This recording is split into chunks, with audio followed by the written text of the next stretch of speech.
Hello everyone, welcome back to Easy Education London, and today we wanted to look at question 1 of English Language Paper 1. So this is the most challenging question in the exam paper, and often a lot of students do struggle with this question. So it reads the following. Read again the first part of the source from lines 1 to 6. List 4 things about the brush house and what is happening in this part of the source.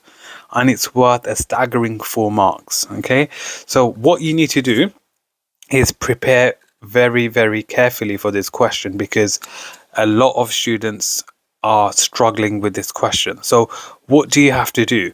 Are you expected to write 4 to 5 pages for this question? No. Okay, it's a very simple question. All you do is you list 4 things about the brush house. Okay, so you literally are writing down your 4 statements, okay, of what you understand about the brush house. Do you need to analyze the words or the phrases? Nope. Do you need to pick out similes, metaphors? Nope. Do you need to mention the use of structure? Nope. Nothing like that. Okay.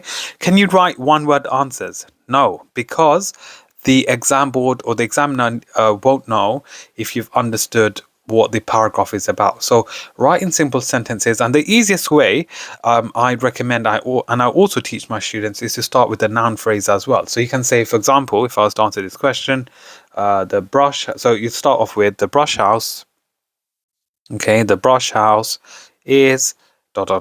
Second one, same thing. The brush house, okay, is ... That's the easiest way you'll pick up the marks. Okay, so you should all be scoring 4 out of 4 for this question, and again, it shouldn't take you that long. Okay, so that was a quick simple video on how to answer question 1, and to be honest, I can get my year 7 students to answer this as well to get 4 out of 4.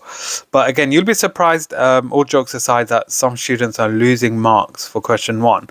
You don't want to lose any marks for question 1 because every mark makes the difference, and who knows, that 1 additional mark can be the difference between a pass and a fail, or that 1 additional mark can be the difference between a grade 8 and a grade 9. So please make sure you pick up these simple but precious marks. Okay, I hope you found this video beneficial. And also, please subscribe, like and share, because we are going to upload many more revision videos, and also we are doing a YouTube live stream this evening at 10 p.m. where we will be going over the entire language paper 1. So do tell your friends to join, because you can ask some live questions where I will be going over the entire paper and providing you with some top tips and how to score top marks. Other than that, thank you for watching. Please subscribe, like and share for more. Thank you.